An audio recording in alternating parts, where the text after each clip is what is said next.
Hello guys, welcome back in Goku Manhwa channel. Let's continue. It was dawn, 3:30 in the morning. Have you already eaten? The night is long. I heard a strange noise and opened my eyes for a moment. I will try to rest again. She holds the blanket close to her chest. Once more, that same sensation. Every evening when I am left alone, without fail you appear. In her memory his laughter rises. You truly wish to know. She trembles, resting her head on the window. If you saw it, you would be silent.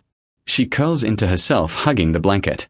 Could it be that I got used to your presence? Not long ago he entered the house and now it feels unusual when he is away. She tries to rest again. Come on, close your eyes once more. The morning is almost beginning. But twisting from one side to the other, she whispers, I could not rest at all. I cannot find peace in my sleep. Tired, she rises from the bed. At this rate I will end up going to work with no rest at all. She glances around the quiet room, doors closed, darkness heavy. Slowly she stands, puts on his jacket, but suddenly drops to the ground, shrinking without noticing, as if she were entranced. I took your scent. She presses the jacket to her face, murmuring apologies in a soft tone. It serves well as shelter. His jacket surrounds her large, wide, and warm. She hides beneath it, pressing the cloth against her cheeks. And it still carries a pleasant fragrance. The fabric is wrinkled. Yet she reflects calmly. Can I smooth it later? She smiles faintly, folded inside it. I like this. The silent room seems filled with his fragrance. Outside, he waits leaning on the car, watching the empty avenue. His expression is serene, though distant. The following day he begins to walk across the busy street in the middle of the city's movement. Vehicles rush past, horns echo until he stops before a showcase. That figure reminds him of her voice. I heard a strange noise and opened my eyes for a moment.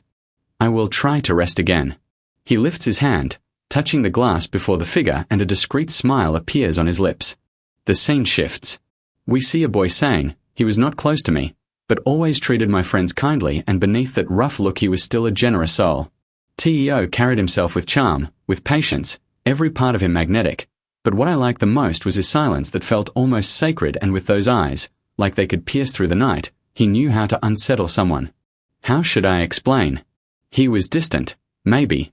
There was a mystery that made all the boys envy him. I admired that. What exactly?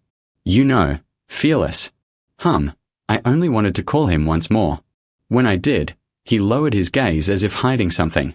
Perhaps it was because of shyness, but he always turned away as if to guard his thoughts. That was why I kept on calling. I wanted to test him again. Still. But honestly, I never thought he loved anyone. What do you mean not? He was with Minute G once. They swore it was nothing, but whenever they met the air between them was heavy. He always stepped closer to her. You see, everyone whispered that there was something burning there. I am certain. They must have crossed the line. Poor Ju Dongwook ended up humiliated. We already knew it was never the same with us. It was plain that one felt more than the other. It makes me uneasy. Still.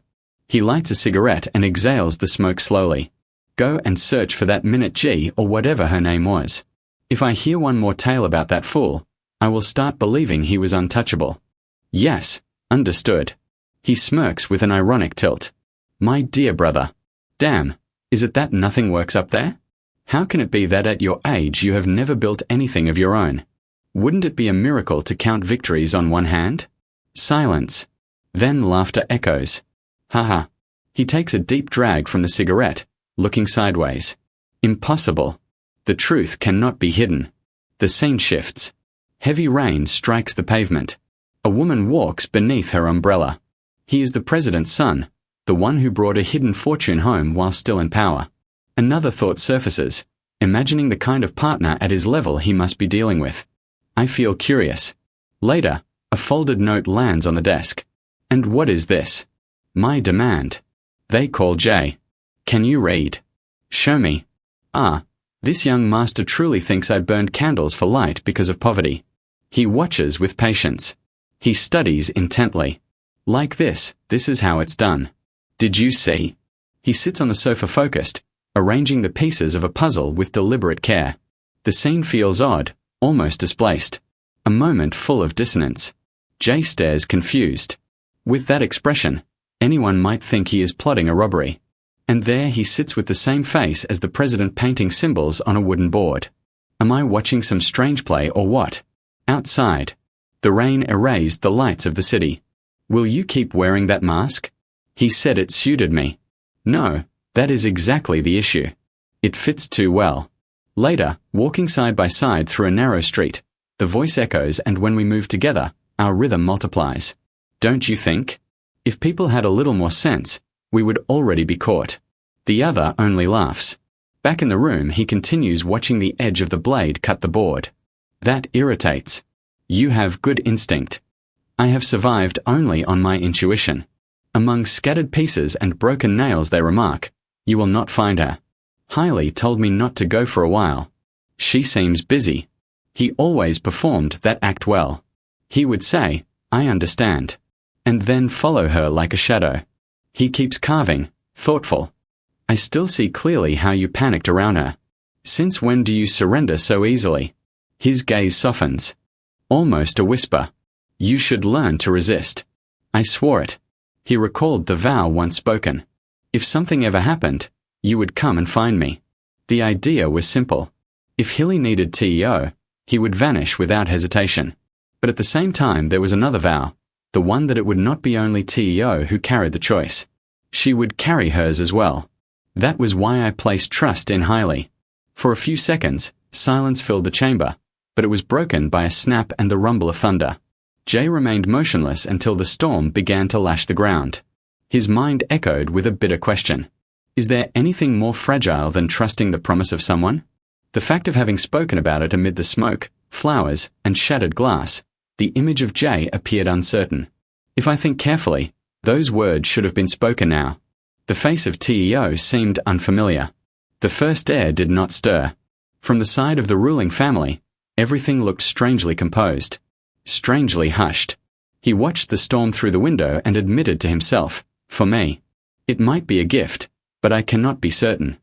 I do not know why, but a foreboding lingers. And beneath it all remained the stillness of a dim chamber, a puppet resting on the mattress. The calm before the eruption. The night weighed heavily, the square deserted. The question lingered in the wind, and then the woman answered without pause. Sharp, I told you many times I severed ties with him. No matter how often you press, I have nothing else to reveal. Seek your answers elsewhere. She kept walking with resolve. The guard tried to insist. If there is nothing more to add, step away. She never looked back. Her steps rang steady, yet inside her returned the ache of memory. She remembered shouting with her eyes burning. I trusted you first, TEO. Do not leave me, please. The memory pressed her lips tight. A reply from the past returned cold and blunt. That is why, Gigi, I would rather you did not come near again. Her expression remained composed, but her eyes betrayed the raw scar. Wait. Suddenly another memory rose. Thinking again, there was someone he had been meeting. A flicker of voice confirmed. Indeed. We crossed paths. The thought sealed itself with certainty. She remembered the figure of a woman in the restaurant. I believe I now know who it is. Leave a like and subscribe so you do not miss the next chapter and updates.